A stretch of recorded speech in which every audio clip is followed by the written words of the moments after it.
I thought my husband was having an affair with our neighbor.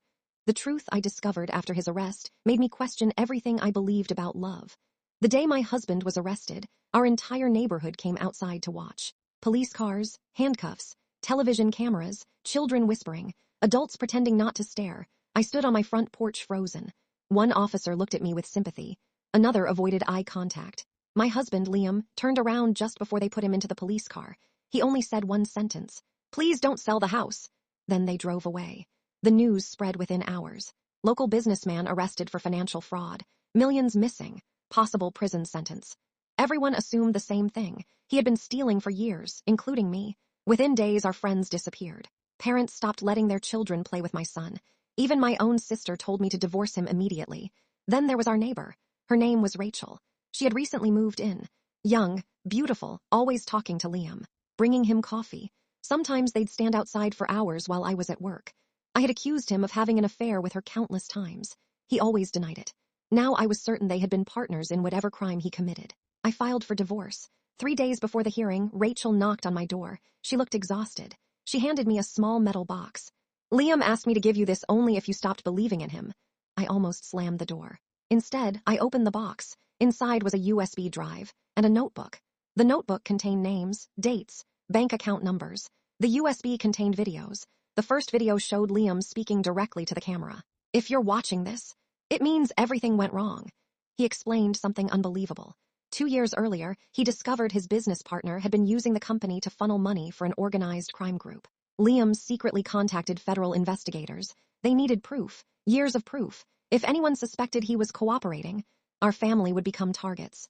That's when Rachel entered the picture. She wasn't his girlfriend. She was an undercover financial investigator assigned to work with him. Every coffee, every conversation, every late-night meeting, every moment I believed he was cheating, was actually evidence being collected. I sat there speechless. Then came the first twist. The money Liam was accused of stealing had never been stolen. It had been moved under government supervision to expose the criminal network. Only a handful of people knew, until the investigation finished. Liam had to look guilty. Then came the second twist. Rachel wasn't at my house to defend Liam.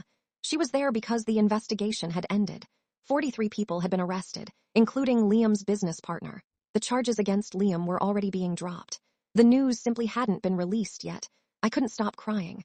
Not because he lied, because I finally understood why.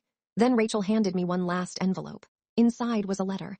"I'm sorry I let you hate me, but I'd rather lose my marriage than risk losing your life." I felt physically sick. The next morning, I rushed to the courthouse. The prosecutor stood in front of dozens of reporters. Every charge against Liam was dismissed. He was officially cleared. The headlines changed overnight. Hero businessman helped dismantle financial crime ring. Everyone who judged him suddenly wanted photographs. Interviews, handshakes.